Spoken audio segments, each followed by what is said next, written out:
This is NHTV2, North Haven Government Television, a service of North Haven Community Television.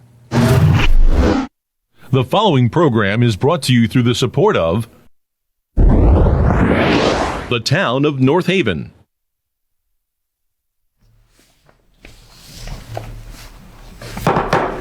I'd like to call our February 17th meeting to order. We do have a long agenda tonight. We have workshops after this meeting, so if we can work through it as quickly as we can. First item, minutes from our regular meetings of January 20th. Someone's had a chance to look at it, review it. Questions or comments? Can I have a motion to accept the minutes as presented? Make a motion. Second? All in favor? Aye. We have no old business, new business. Expenditures. Unless there's a lot of questions, I mean, I'll leave it open to the floor. We won't go through the roll because it shouldn't be that much from last month. That's really different. Anything on expenditures? I'm just curious about the water. I noticed water between fire and police is up. Is there a reason for that? And it just struck me as odd. I saw that too, actually. Well, I sit for a few months. Yeah, sure. occasionally, water, electric, and various companies send out estimated bills at time, and then all of a sudden they go and take a reading and catch it up. I don't know if that's the case or not, but I could look into it further and let you know. Okay, yeah, I'm just curious. It just stood out to me. So yeah, if you could get back to me, that would be that would be great. Thank you. Anybody else on expenditures? Do we have any update on the boilers at the library? I just see the heating and plant maintenance. We have some big expenditure. Yeah, I think that we're going to be looking at least another, I hope at most another month on this, okay, before that comes in. So Ed and I were talking about this last week. We're trying to get a handle on when that new boiler is going to get installed. So I think Ed, one more month, I think, of that money we're spending on the temporary boiler. Yep. It'll happen this fiscal year, though, hopefully sooner than later. Yes, Mike? Yeah. For Mr. Smukowski, I pretty much have the same question on the health insurance on page 17 that I had at the last meeting. And that is, I believe every month I'm just charging off 1/12 of what the total is. Correct. Yeah. Now, from a bookkeeping perspective, that might be logical, but because you're forecasting a 22% increase in that line item for next year, shouldn't we try to discern what the actual charges are up until this point somehow? Well, you do have that. It's in the self-insurance fund, but generally, we don't go over the town's self-insurance funds or the Board of Ed's. And what you do is you take 1/12, put it in the fund, and the bills are paid out of there. So this is just what we've budgeted for this year, going into the fund. So are you saying that the fund is going to have a deficit at the end of the year? It could. If we, I think we started with a deficit. right, so if we foresee a deficit coming, wouldn't we put in more than 1/12? Wouldn't we? I can only Wouldn't put we it, start spending more than what that line item would be, the way someone else might for, say, overtime or something as expenses occur? I actually agree with the way Ed's handling it, Mike. It's truthfully, it's a similar way we do our bad debts at the bank. You provide a number, which is what we did, okay? Which is what Ed's expensing here.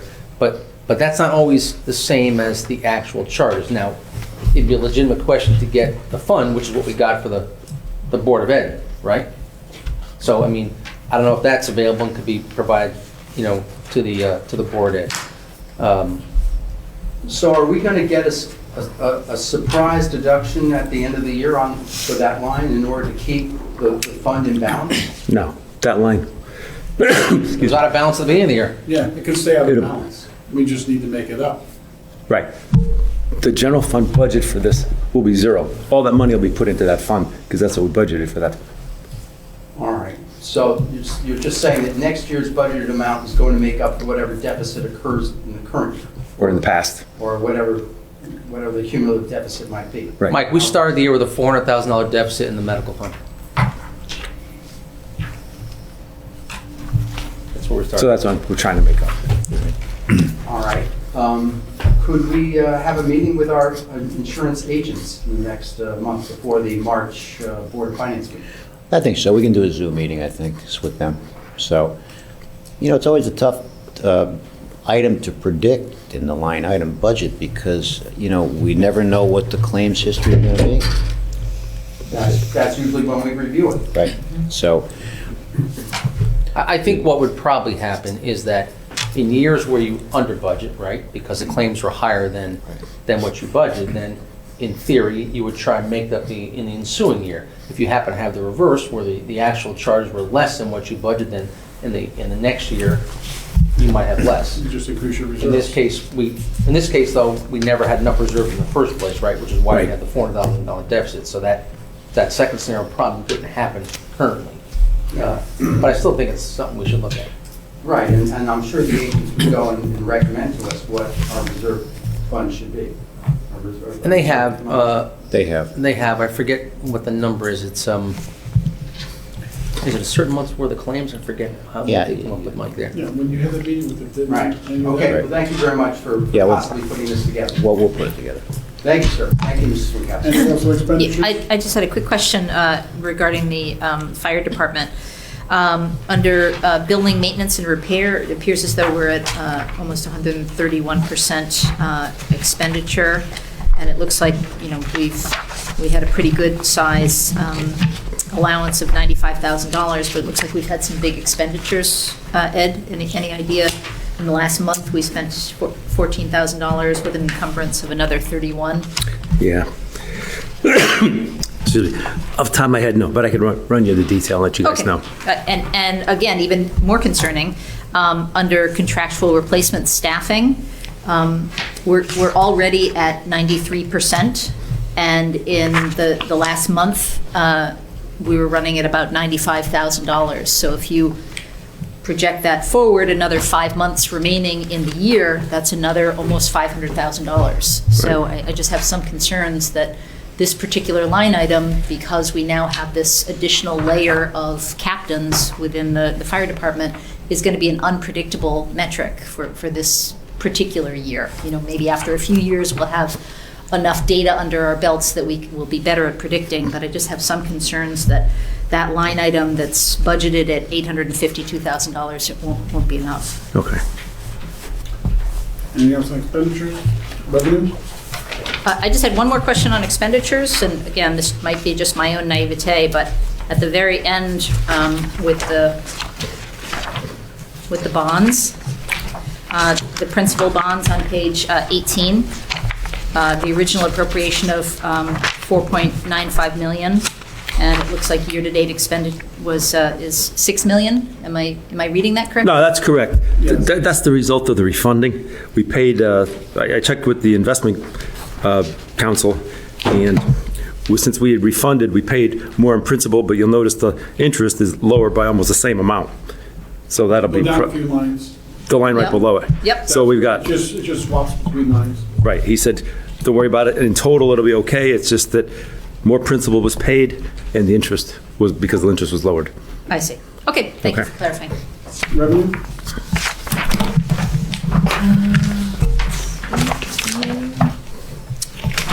Special funds.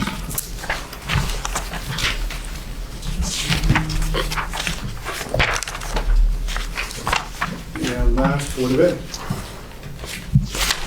Wait, back on special funds, again, if we could just get some sort of a breakdown, Ed, for the Board of Ed, because it looks like they've spent about $250,000 year-to-date on the BOE carryover and the BOE capital improvements. That would be helpful. So 110, and then 170,000, 167,000. Let's see if just trying to think if I could produce that from my system. If not, I. Yeah, let me find out what I could produce, yeah. However you want Yeah. to do it. That would be helpful. Thank you. Board of Ed. Well, I like we got our narrative Yeah. back. Very glad. Very glad, that Very glad to definitely see that. helped. Yeah, related to that, is there some way to get both a definition of the ESSER grant? I know that Tim had brought this up at our last meeting, and how much is in it and what it can apply to? Because it seems like in the narrative, we'll see, this much of an expenditure and this much of a surplus, but it can be covered by an ESSER grant. So it would be really helpful to know. Definition? Both the definition and how much do they actually have at their disposal, and what will it cover? Oh, yeah, you generally try to find that out because I need to know how much money to look for because Yeah. it all comes through us versus the Board of Ed. Right, but it looks like they're running at about a $262,000 surplus overall. Go ahead. Anything else on board, Ed? Have a motion to accept the meetings as presented? Make a motion. Second. All in favor? Aye. Aye. Having no other business scheduled for this meeting, make a motion to adjourn. So moved. Second? All in favor? Aye. Aye. We're adjourned. Give us 2 minutes, and registrars are first. Wow, 15 minutes, pretty good. Hello, Stacy. We're a little out of sequence because you're early and we're running well, and the registrars are a little late, so if you'd like to take us through your presentation? I'm ready when you are. I'm ready, go for it. All right. Hi, everyone. Stacy Yarborough, Town Clerk Tax Collector. And I don't really have anything special to point out. I have a couple of little itty-bitty things, but if you guys have any questions, feel free to just indicate which budget you're referencing so that I can be clear in my response, please. Okay. If you have nothing really to present, because it looks like based on the town clerk side, you're at 3%. I'm sorry, I can't hear you. I'm sorry. Your town clerk presentation is a 3% increase. The largest items are overtime of $1,000 increase and about 3,700 in absentee ballots. But everything else is pretty much 4% on personnel, part-time. So that's part-time, they run their contracts too? It's a separate contract because it's 4%. I'm sorry, I'm asking, yeah, can't really hear you very well. Why don't we let her take us through line by line? Stacy, From what what? I did hear, Yep. from a town clerk's budget, increases are for the absentee balloting, and we all know that's based upon what's going on from the state, Secretary of State's office, and COVID. That really killed my line item. All right, what page we have? Even though we had some grant money, it was 20? incredibly expensive because I was required by the state to order way more than I would ever normally order. I had what would have normally been in a presidential year of maybe 900 absentee ballots going out. I had thousands. And I was required to order a lot more than I ever had, and that was very expensive. And I think throughout the course of COVID, they're going to require that, so I feel that's why my absentee ballot line was bumped up. I don't know if there are going to be any more grants coming down the pipe for absentee balloting purposes, especially since it's not a presidential year and it'll be just this year will be municipal. But, who knows what's going to happen, so I think it's smart to increase that line item for absentee balloting. As for my other areas that went up a little, there was an increase in some things I had to purchase for the town clerk's office, equipment-wise, to comply with the requirements of the new absentee or new election system that we're required to use now. So that increased my my line item there. You'll see that there was a decrease in part-time, and that's due to the fact my part-time staff was laid off for about 6 months.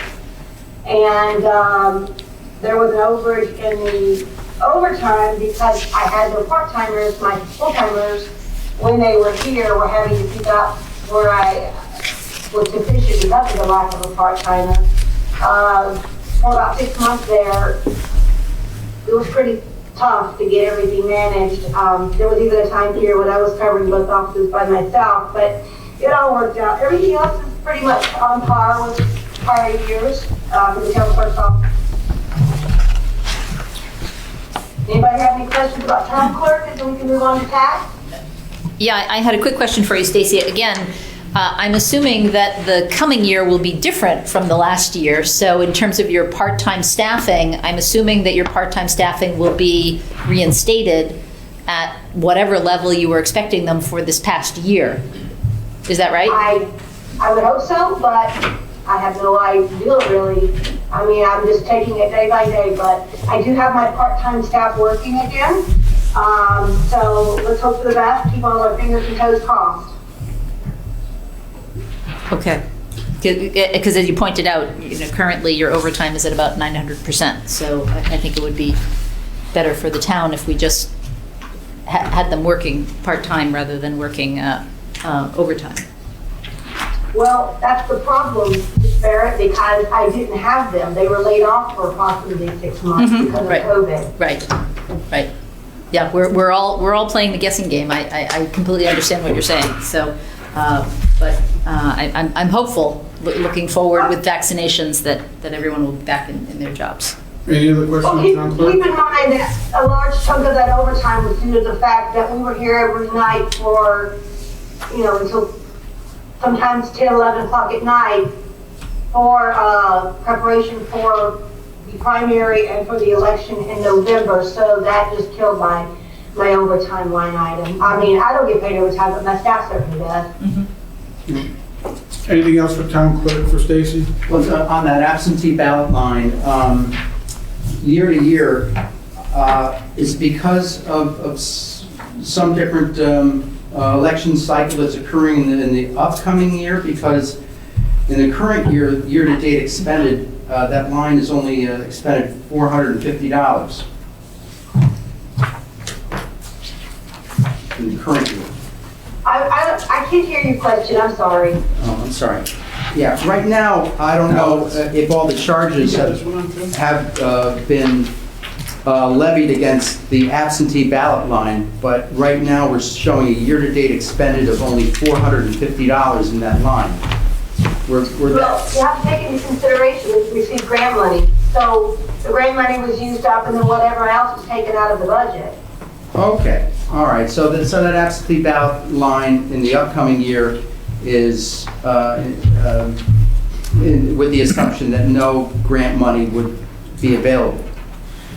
I would agree with that because I don't believe, we've received no indication from the state that they will be doing that. But again, we're having to play it day by day. Seriously, we have no idea what's coming down the pipe. But I would be hard pressed to see them giving us that kind of grant money. Number one, because that, the money's drying up. It's dry. There's no more money because of federal grant running into state grants. All right. We're out. There were things we thought it was going to cover that it didn't. And further, in this election cycle, it won't be nearly as crazy as it had been for a presidential. So it will be significantly different, but I think it's smart to plan accordingly because we don't know what's going to happen. And I don't see any more grant money coming in. Thank you for that explanation. Thank you. Stacy, tax collector? Yeah, tax backup, one thing I want to talk about, and it's really silly and small, but on the town clerk line item, that it's when I use the dollar fund, the town clerk dollar fund, it's been misnamed all these years. It shouldn't say tax record management software. It is a town clerk dollar fund that I use. So it's not a tax management program anymore. For like the first year it was, but it was never really just tax, it was both town clerk and tax. I just wanted that for like future reference. This is a town clerk line item. Okay. Yeah, we can read that. Tax collector? The same code Okay. issues, we can rename that. For tax collector, let's see. I have an increase with regard to expenses for the postage line item, and that's due to increases from our vendor. Anything to do with tax system quality data systems is placed into the postage line item, and the increase that they've given us an estimate, and we've increased the line item accordingly. Otherwise, the other item is, again, my overtime, which is not significant. But again, I had no part-time staff, and I was relying upon a full-time staff. And I don't know what's gonna happen going forward, so it's probably smart to increase that as made. Any questions for Stacy on tax collector? Thank you, Stacy. Alrighty, thank you so much, everyone. Thanks, Stacy. Thank you. Bye-bye. Thank you for your online presence. Alex, who we have on deck? Gary's here, if you wanna do me on, I'll see Patty and Laura Jean as well. Well, we can, whichever one's closest. Registrars were on the list first. We can take them next if they're ready.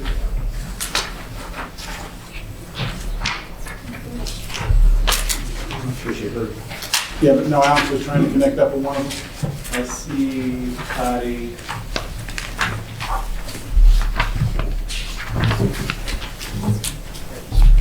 Rich? Oh, Now we got Karen. Hi, Gary. Are you ready? You're up, we'll take you. What page is that? If you're ready, people will take you. Hold on, Gary. What page you on, Gary, do you know? 22. 22? No? Would you like to take us through your presentation? Yeah, I don't have much to add. My budget is small, and I actually made a few changes to some of the line items to reduce them. Reduce the overtime line to more, we're not actually doing as much overtime as we did software improvements. Power allowance I brought down because we haven't been using them too much because of COVID. We're not doing conferences, we're not doing as many outside activities. Office supplies the same. Brandless printing, I increased because we're gonna be printing some maps this year and the field card books. So we're gonna need that money for that. Legal ads stay the same. Same thing with card book by maps. But that's a kind of a duplicate, but let me just go back to that brandless printing. Yeah, that one I brought down from the 8,000. I don't 5 on that one. There's the appraisal software.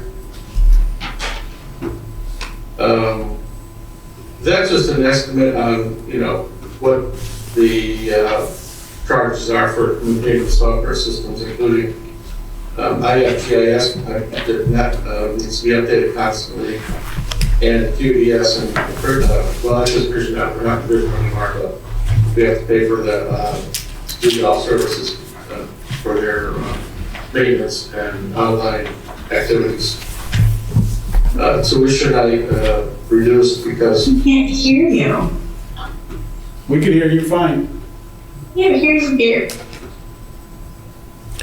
That's the registrars, Rich. So, Alex, can you, I just need Okay. Okay, I'm sorry, Gary, continue. tuition is expenses, I just said I'm reducing that a little bit because we're probably not gonna be doing too much of that. Professional appraisal services, I'm moving that the same. We're secondary reval, and we're starting to get the appeals in. Board of Assessment appeal meets on first, so the applications are due by the end of this week. And we got quite a few, so we might have to spend some of that money on appraisals for some of our large commercial properties that need to be very expensive appraisals. And lastly, the personal property bonus that we do every year, 20,000, that's the same. And that's the complete for that budget. VAA budget. Same thing, for their personnel, they reduced the amount from 5,000 to 3,000. Last year was an anomaly because of COVID. We only spent $450 to date, and that's because they just weren't able to meet to do the deliberations. And that usually takes many hours, and they didn't They didn't do that this year. We had, we used to have to come up with their decision, so that was reduced greatly. Legal ads the same, and tuition. Okay. So overall, pretty much status quo with a couple of reductions and in most of the lines, one increase in what the spending. Any questions for our assessor? Any questions? Yeah, I have a couple of questions. Hi, Gary, this is Nancy Barrett. Hi. So just a quick question regarding your printout here for both the current budget and then the proposed budget. For professional appraisals, you had mentioned for the current year, you're at about $2,100, but you're expecting for next year it's going to jump up to $15,000 again? Well, the professional appraisal, that's a lot, has to do with the appeals that we have on board. And this year, because of the COVID situation, and the courts being closed, we haven't had the opportunity to do a lot of what we need to do. We've settled a few based on their, just negotiations. But the big ones that we need to have appraisals done for, we're still going to have to do that eventually. It's just this year we just haven't been able to do it. So for the remainder of this year, you don't think that you'll be able to do those, but in the coming fiscal year, you do think you'll be able to do them? I hope so. Okay, that's my question. So, and thank you for the printout of the grand list. Again, comparing 2019 grand list to 2020. And I just had a quick question. It seems like there was a correction from last year to this year for 2019 of about $190,000. I just wonder, is that due to appeals? They recommend to revise. I'm sorry, say that again? Talking about this year, so it's the original to the revised. Yeah, exactly. I'm comparing your printout this year for 2019 to the 2019 from last year, where it was 2018 and 19, and this year it's 19 and 20. So I'm just comparing the revised number for 2019. It looks like there's a correction of about $190,000 in the net grand list. Yeah, that's a correction that was needed because from the time I closed the original list, I found an exempt property that wasn't properly being coded. So I had to go in and make that correction. Great. And it's not, it's like I believe it was a residential property that was sold and went back on the grand list. And it was the original version, the coding wasn't correct, so that was bought in the process. Okay, great. Thank you for your clarifying Anything that. else for the assessor? Thank you, Gary. Yeah. Oh, I'm sorry. No, I just wanted to thank you for working with Equality to keep all the records updated online, and for passing us along the net taxable grant list summary sheet that goes to the state that I request every year. You didn't have to request it this year, it just came. So thank you to you and Mr. Smikowski for sending this along. Thank you, Gary. Thank you. Alex, can we get the assessors? Registrars. Registrars. Can we get the registrars, please?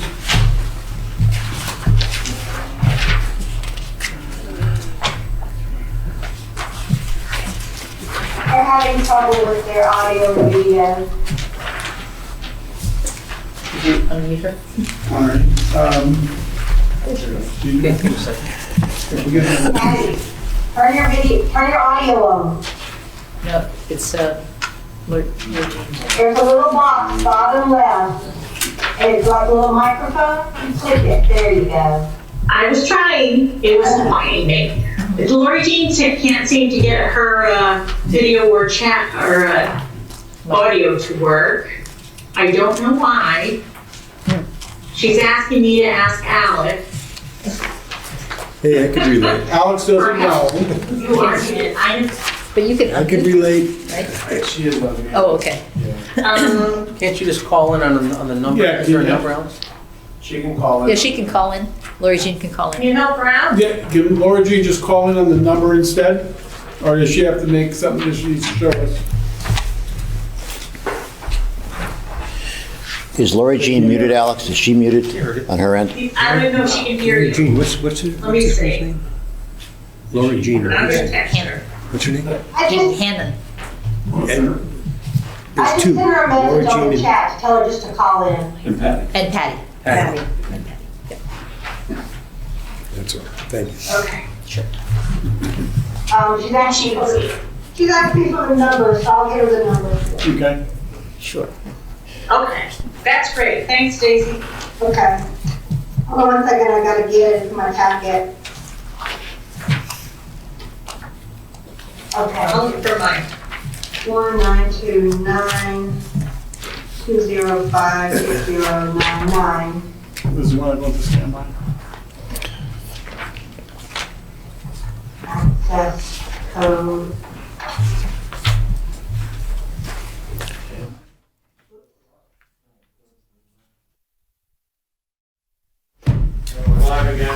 All right, Laura Jean, you're live.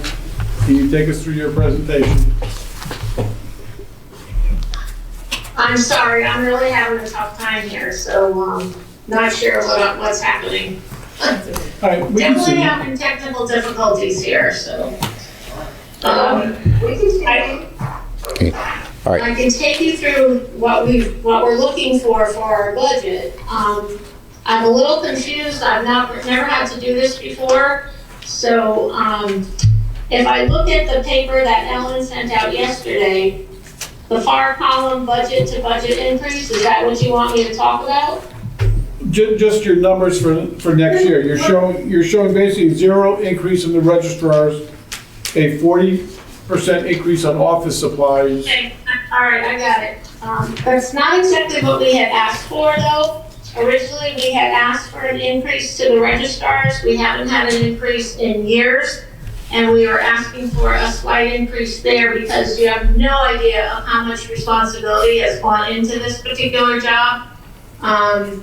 There's just so much, and I appreciate everything everybody's done, but I also know what kind of position we're all in trying to hold tight to budgets.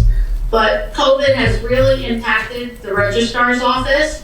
And going forward, it will continue to do that this year. And if the legislature has their way, we're gonna have early voting. That's gonna impact our time and how much we have to do to accomplish the job. So we were looking for an increase there, but that didn't get put into these numbers. As far as the other lines, we've moved money around. So you'll see there's a 40% increase on office supplies, but a 40% decrease down to making voters. And then we've only gone up 8% on the ballots because we need extra supplies. Our equipment is antiquated. We're crossing our fingers that we're gonna make it through the next election without having things break down. And then election day expenses have had to go up because the cost of living, not the cost of living, but the minimum wage is going up, and we need to compensate all of the poll workers that we have. So we'd like to see one more line go up at least to something there, whether 1%, 2%, or 3%, as far as where the registrar's line is. That's what we'd be asking for. I don't see anything on capital. What was your concern with equipment? You have. Our, your question was cut off. What was your question? The equipment line item, or you made a comment that you're having problems with some of your equipment. Can you be more specific? It's old, it's very antiquated. We're hoping that the voting machines stay in decent shape. Patty, you want to say anything about any? Tabulators, which are our voting machine tabulators. That is based on the state finding a company that can reproduce something that also has a paper trail, and they're limited. And these machines are from, I believe, 2005, and they've done us well, and we do maintain them. However, that's a state process also, but just the memory cards that go in them, the things that we have to get fixed because of their age, and it requires money. And that's basically, that'll tell you a little bit about that.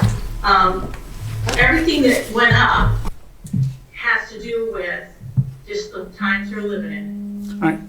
If you can send Ed the information on what the equipment is and what the expected replacement cost is, we'll take a look at it.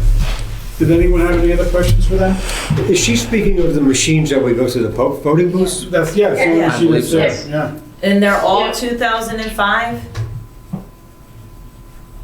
I think so. I think that's the year. I believe we started using them in 2007.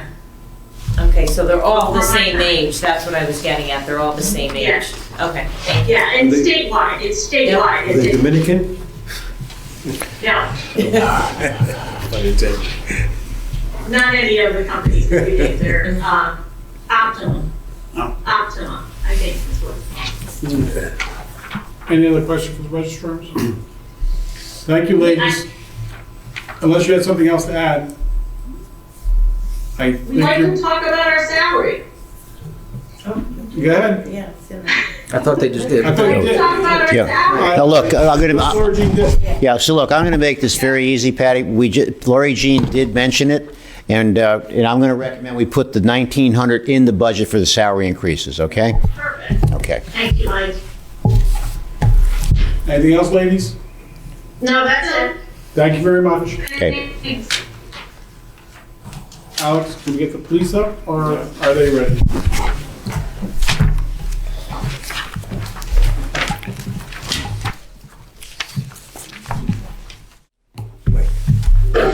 Chief, we're live. If you'd like to take us through your presentation? Sounds great, and Chairman Lazaroff is going to join us in a few minutes. He's a little behind.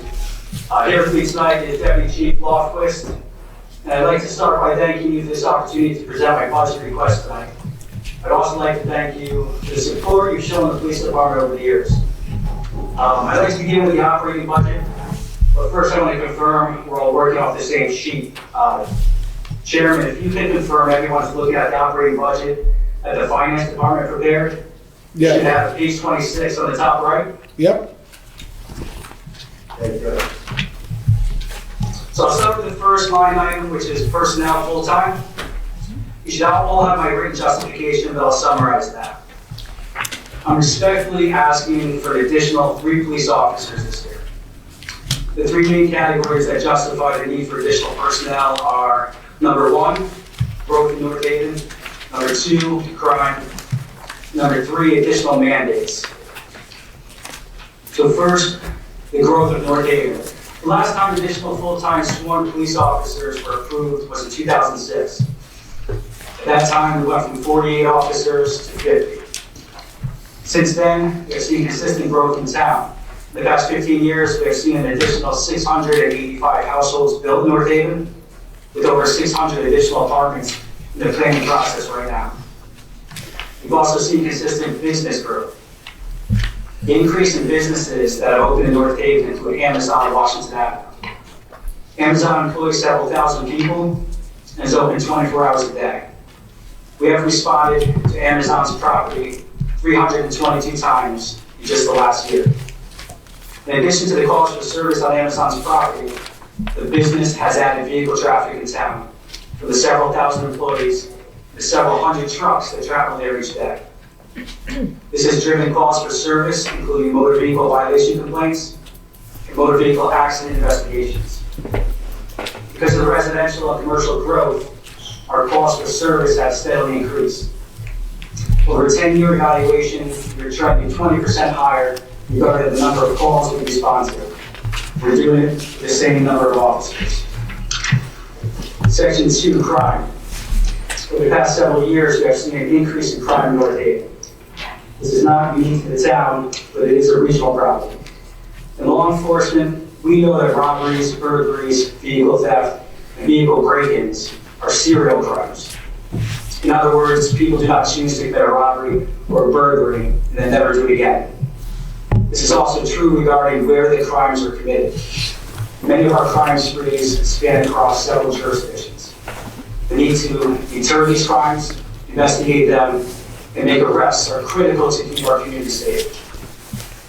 Now, more than ever, our residents are asking for more police presence in their neighborhoods, and they deserve it. We're also being tasked with requests for more of a police presence our commercial district, as we're seeing an increase in robberies and thefts.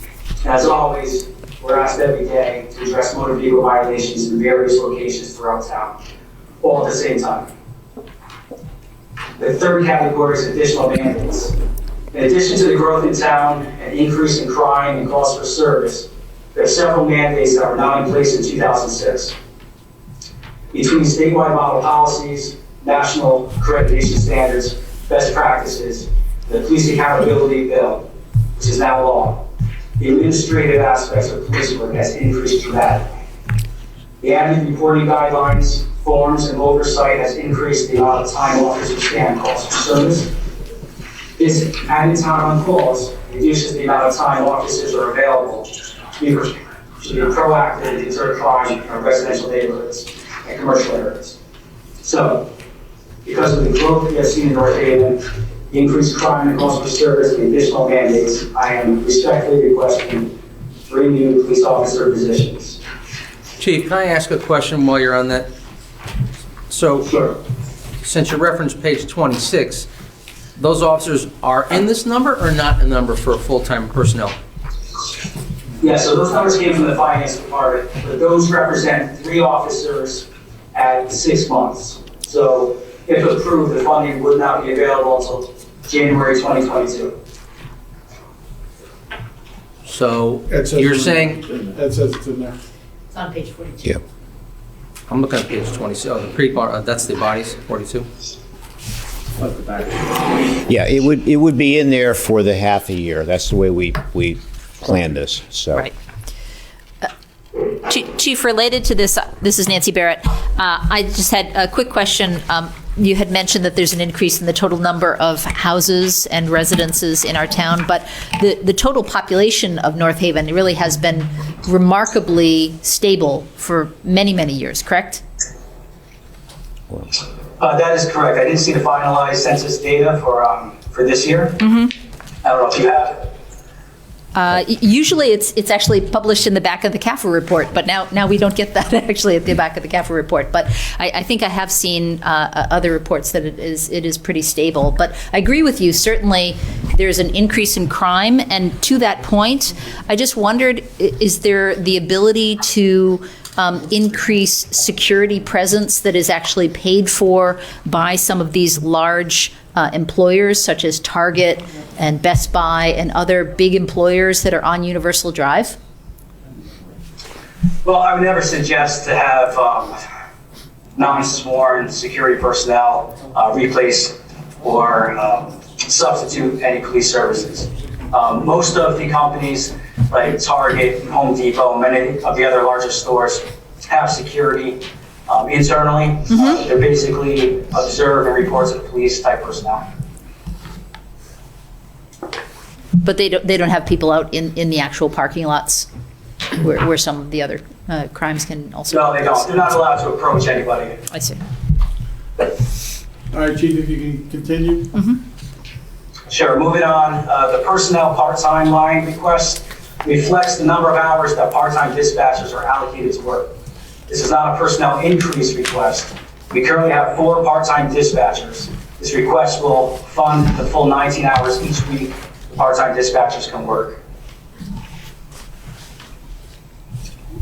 Would you like me to pause after No, these no, lines no. and take any questions? No, I'd rather you make the presentation, then we'll go back for questions.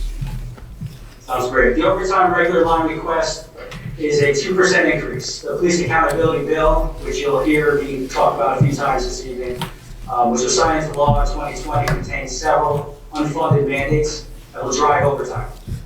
Officers are now mandated to receive periodic mental wellness checks, drug screening, and added mandated training.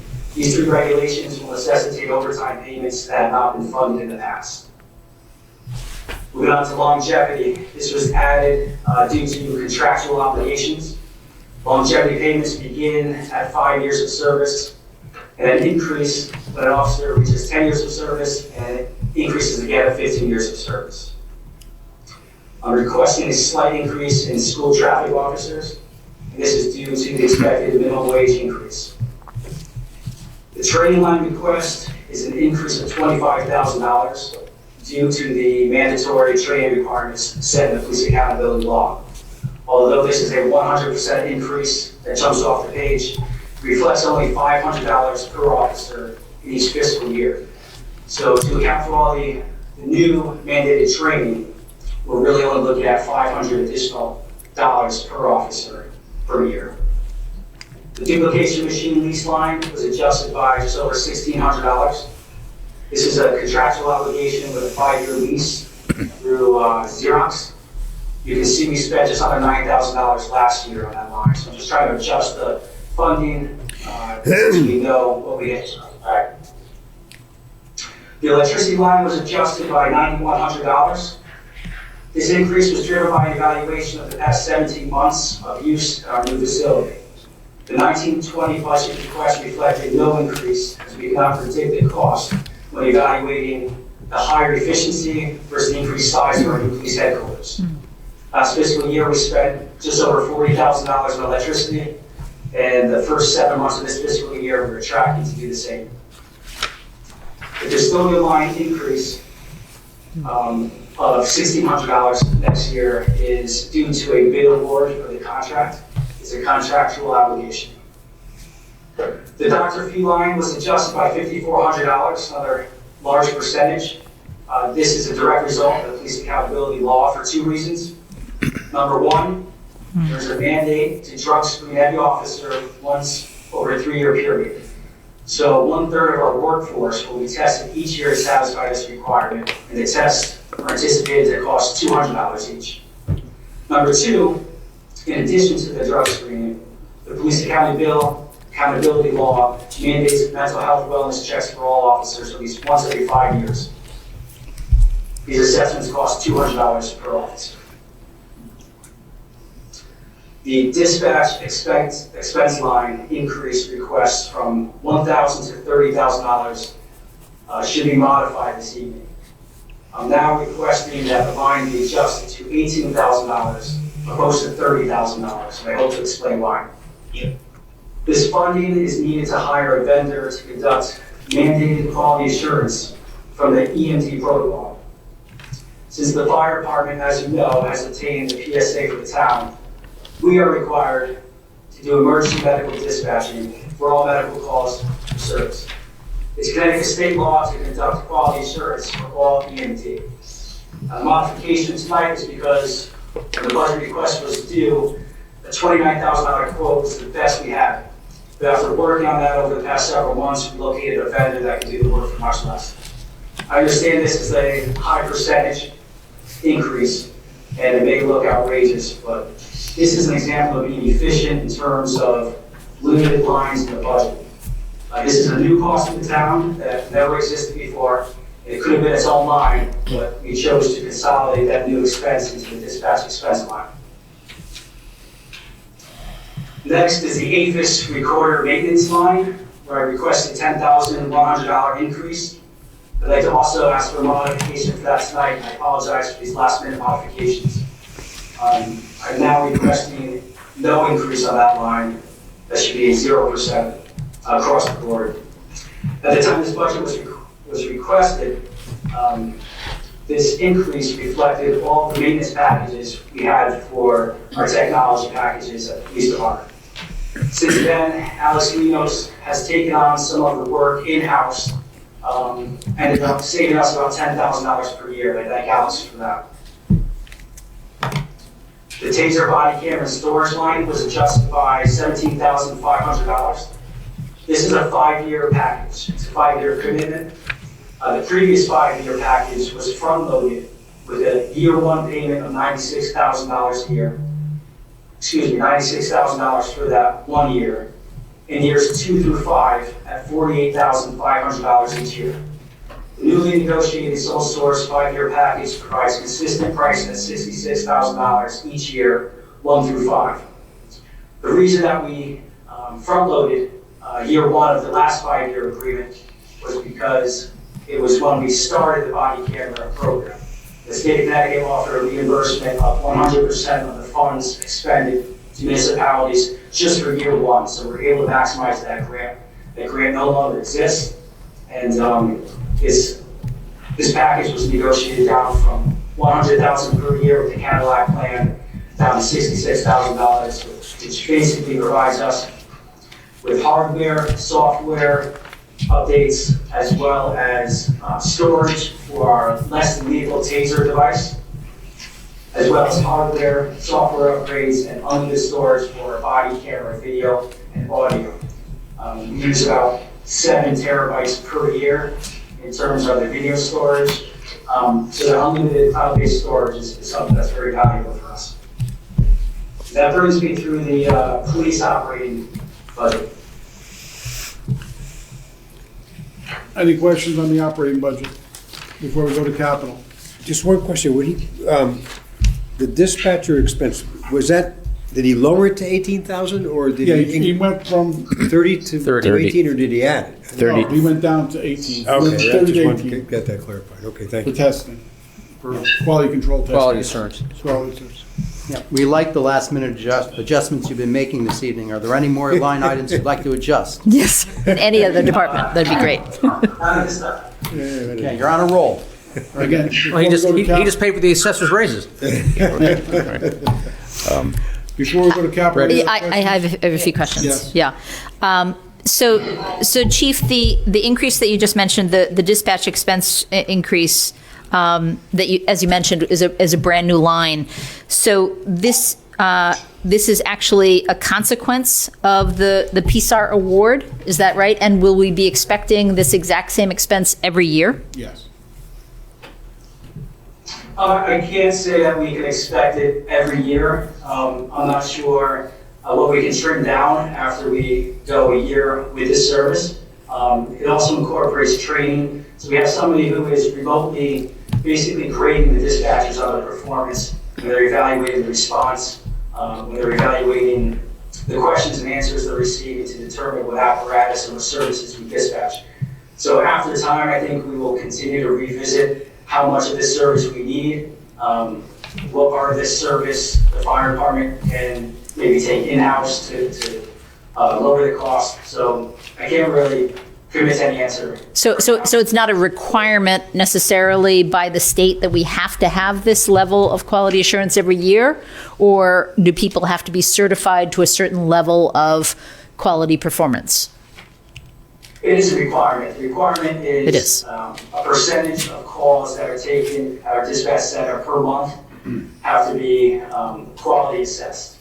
I see. Like I said, the training component is included in our price. So it's possible 6 months to a year from now, if we're doing very well, we can cut back on the training and try to negotiate a better price. I see. Okay. Because I thought I remembered the fire chief saying that there were no expenditures associated with this PSAR award, but it sounds like this is at least one expense that we probably will be looking at every year, whether it's additional overtime for in-house or we're paying someone who's an outside contractor to do Well, this.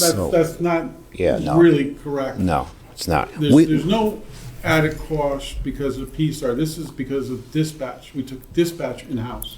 We did not take dispatch in-house. We would not have to do this.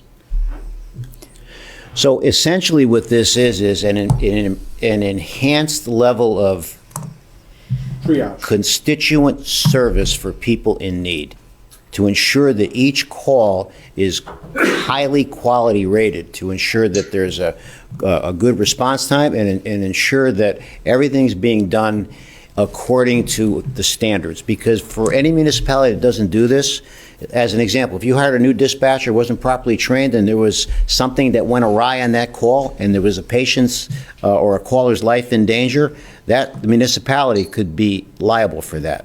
So there is, what the fire chief was saying, there's no incremental cost for the getting the PSAR back. There's no cost to that. This is something I would have advocated to do anyway to improve the level of quality dispatching service here when those 911 calls come in. So we would have done it anyway, that's my point. So even if we didn't get the PSAR award, we would have still done this? I would have advocated for this because I think every municipality has to work to improve their 911 dispatch center in terms of the quality of calls and the compassion and the sensitivity needed on any major call that comes in. Okay. If I could add to that, several years ago, we used to provide emergency medical dispatching to our citizens. And it's, like Mr. Frieda said, it's something we really should be doing. It's best practices to keep that in-house. We ended up outsourcing that service because we didn't have the proper staffing at the time. Now with the increased staffing in our dispatch center, they're doing a great job. They absorbed this service, and like I said, it provides the best service to our community, opposed to outsourcing the EMD. Okay. But there is the possibility that we could bring all of this completely in-house at some point. But again, No, this is an outside no, vendor. this is an outside vendor. That's what I'm saying. The quality control piece of it. That's what I'm saying. Okay, so you mentioned the increase in the, I believe it was the school traffic officer, is that right? Of 7%? Yes. Currently, Yes, and that's- based on our expenditure reports, it looks like the school traffic officers, we're only spending about 6.8% of what has been allocated. Are we foreseeing a change for the upcoming year in terms of the use of those school traffic officers? I certainly hope so. First of all, they're not being paid when the children are not in school. Second, we had 2 longtime employees who did a great job as traffic officers for the schools retire or resign. They left our payroll. So we've been covering that with police officers, which obviously is not cost effective. Right. So we're looking to hire more traffic officers for those schools. This increase just reflects the minimum wage increase if all the hours are filled, which we hope to fill soon. I see. And so likewise with the supernumeraries, when the school's not in session, they're not working, or they are? Correct. It's the same thing. Same How idea. many do we have? Traffic officers? So we have traffic officers. Mhm. We have 4 traffic officers. And where are they located? Are they just at the high school, middle school, or they're? We have 1 at the high school, 1 at the middle school, 1 at Montagues Elementary School, and 1 at Ridge Road Elementary School. Okay. Okay. Anything else on this budget? And I just had one other question, again, related to the, I believe it was a 29% increase in electricity for the police department. Did the Johnson Control contract manage to trickle into the development of the new police department in terms of, either new equipment or any type of, enhancements of existing equipment? No. Okay, so that. Yeah, Johnson Controls was a part of the project, and, I think it was last year where Chief McLaughlin joked and said that we run around the building like old women and turn off all the lights. That was my next suggestion, yeah. Yeah, the truth is, it's a very efficient building. If you left the room for 10 minutes, even if you were going to return, the lights turn off automatically. It's a very efficient building.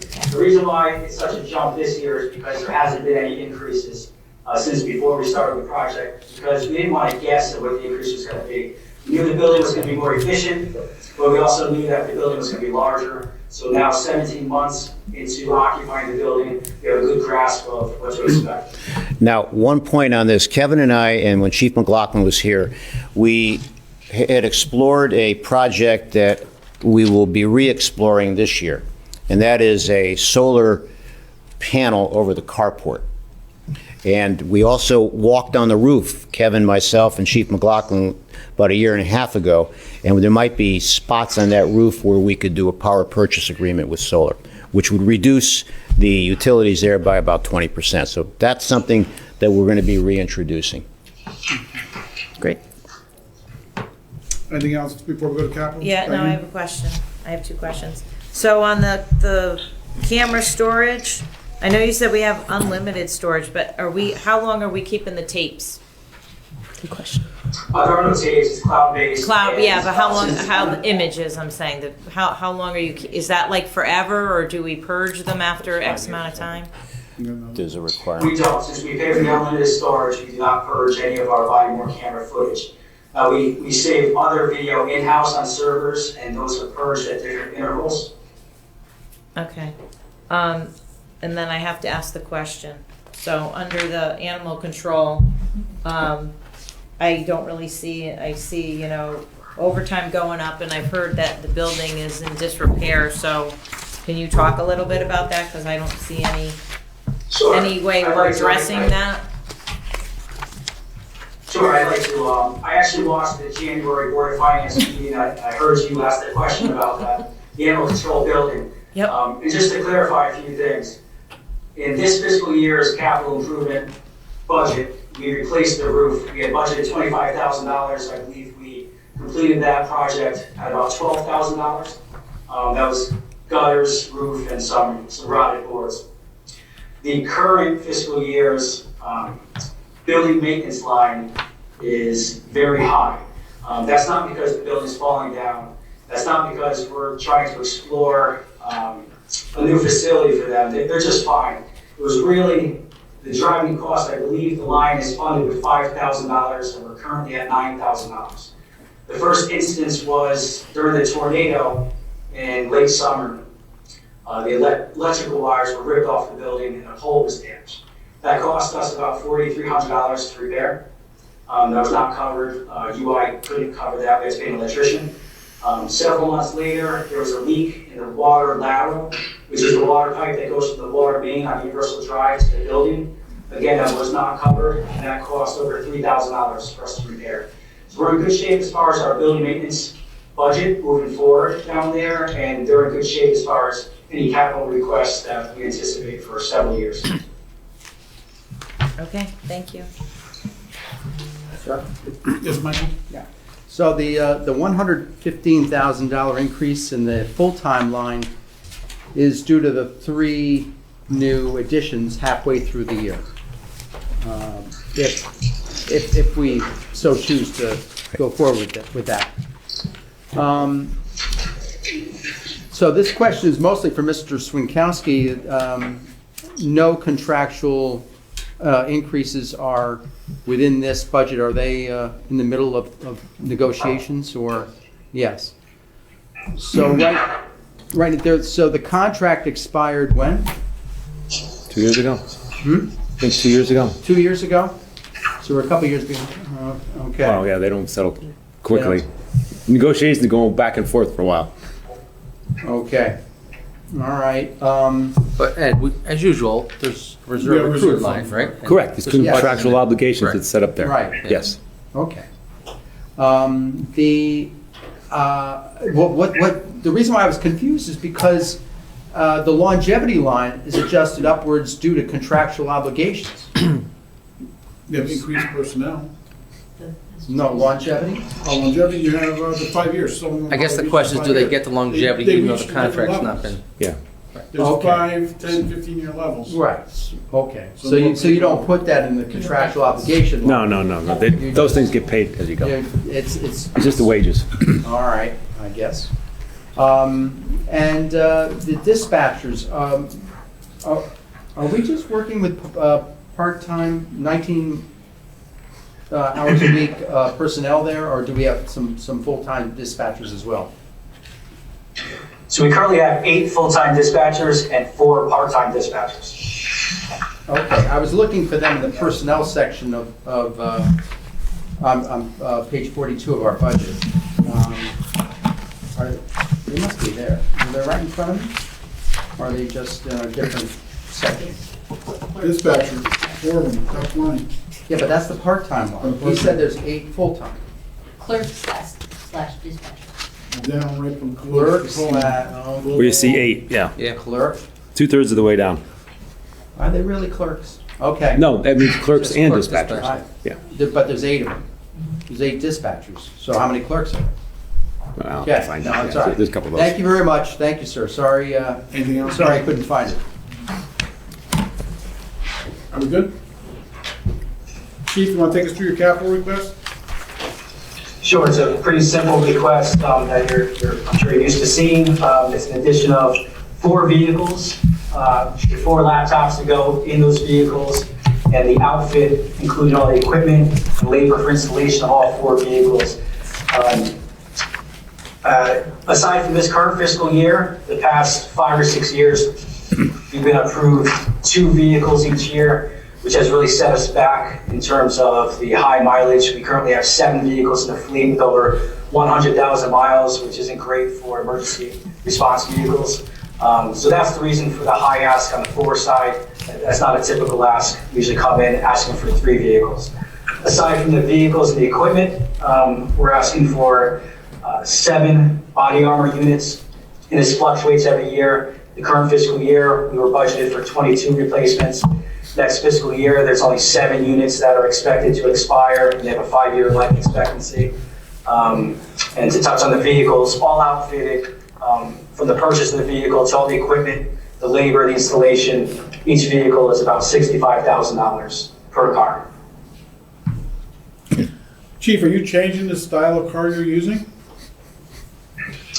We are not. We may explore speccing out a Chevy Tahoe. That would just be one of the vehicles, and that's not set in stone. We want to see what the price point is with that vehicle and the capabilities. Some agencies are having very good luck with that in terms of very little maintenance and good performance. But in general, we're very happy with the Ford utility vehicles. Because normally we would just be moving the light bars over and not replacing that completely. Yeah, so it seems like the trend with Ford has been every 2 years, there's a model adjustment, and I'm sure it's just for that purpose. So the vehicles that these 4 would replace are, vehicles with 120, 130,000 miles.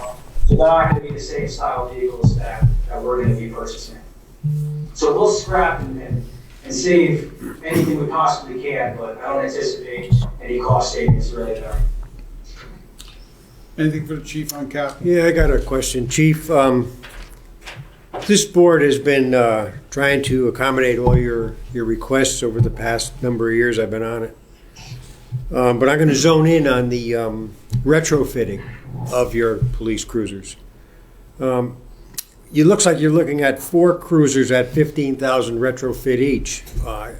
Last year, I looked at history, and last year the budget was for $8,000 for 2 vehicles, or $4,000 each.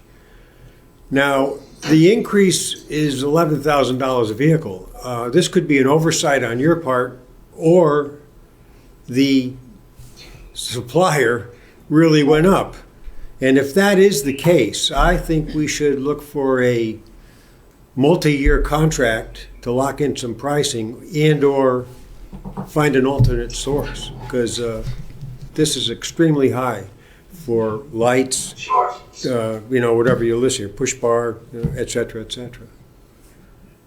Your comment, please. They may be doing more per car now. No, last year's budget had the same script. I checked it out. Any comments, chief, about a multi-year contract? Yes. Absolutely. So I can tell you it's not an oversight, and the prior budgets, the funding came up short to outfit the vehicles, so we had to be creative with how we funded those packages. Every single item that goes into the cars is priced out. Our traffic sergeant has provided me with pricing of every piece of equipment, as well as labor costs for the past 3 years. And this is the exact funding that we need to outfit 4 vehicles.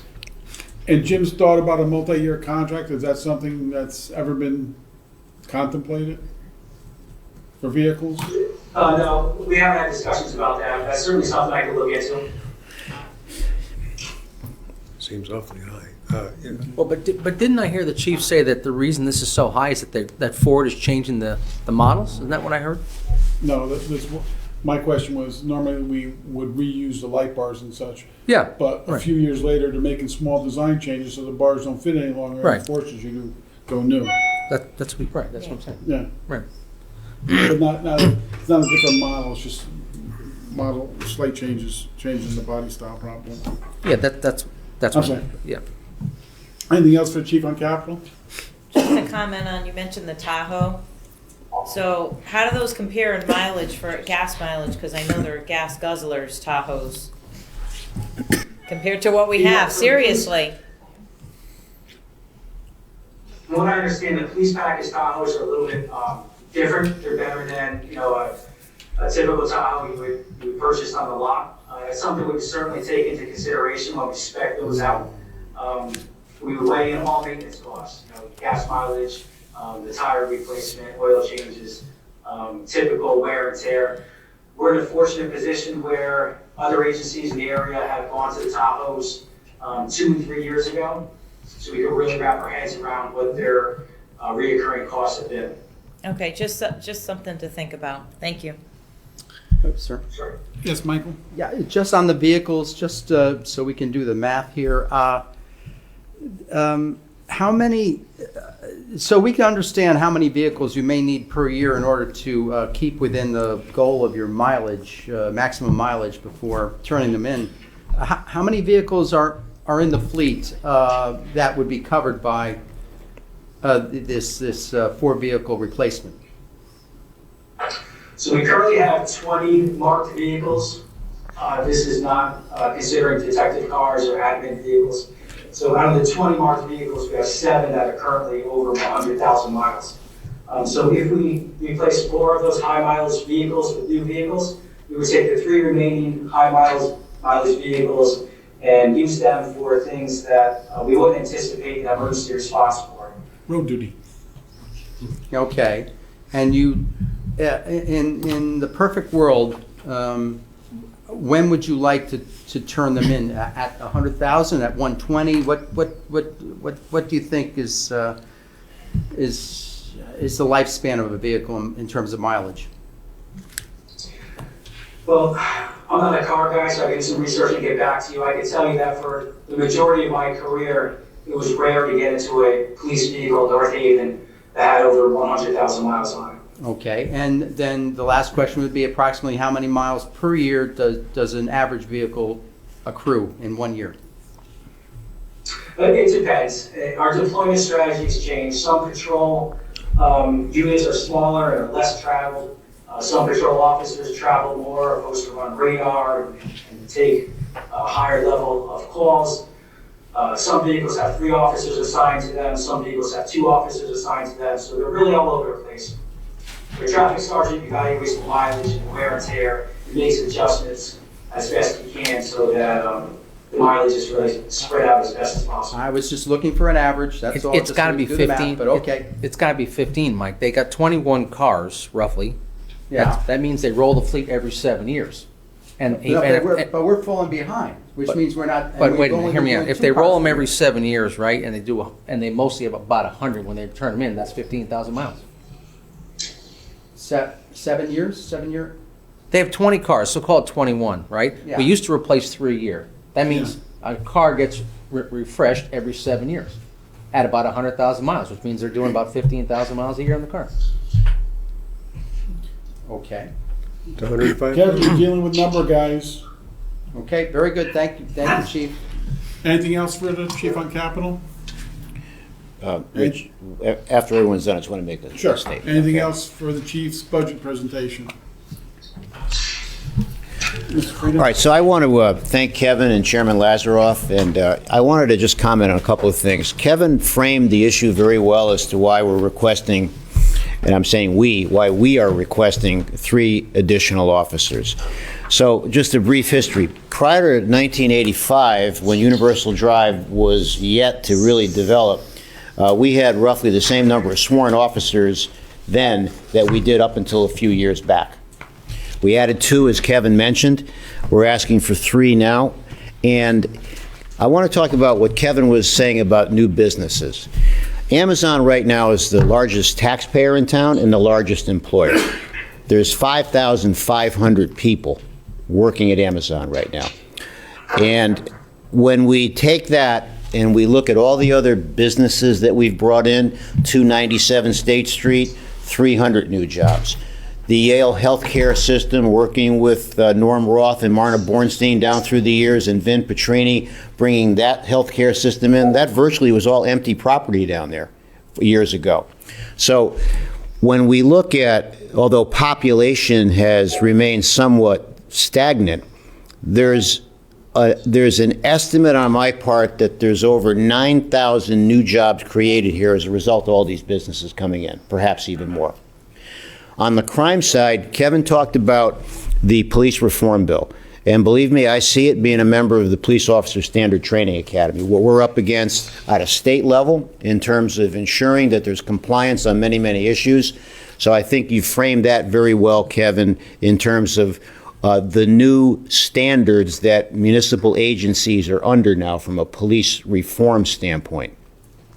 So when we look at all these different components, the three officers, we worked it out, Kevin, myself, Chairman Lazaroff, and Ed, to come before this meeting to put them in a half a year so that we were budget conscious, but it also allowed our North Haven Police Department to get the officers that we think they need.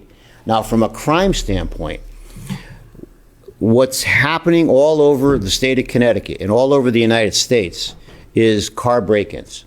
This has become an epidemic. And as Kevin talked about briefly, because of this, because of what we're experiencing as municipalities, until there's legislation that creates consequences for juveniles breaking into cars and stealing cars, unfortunately, this is going to continue. So the three new officers, in my opinion, are critical to help augment the fine men and women on this North Haven Police Department.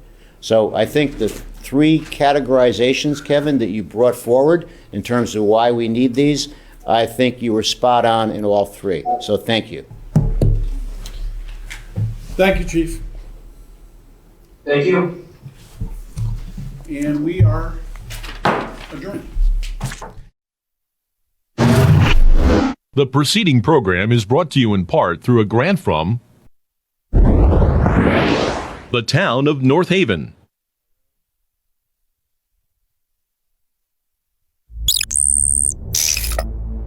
Watch town meetings or other videos on demand at nhtv.com.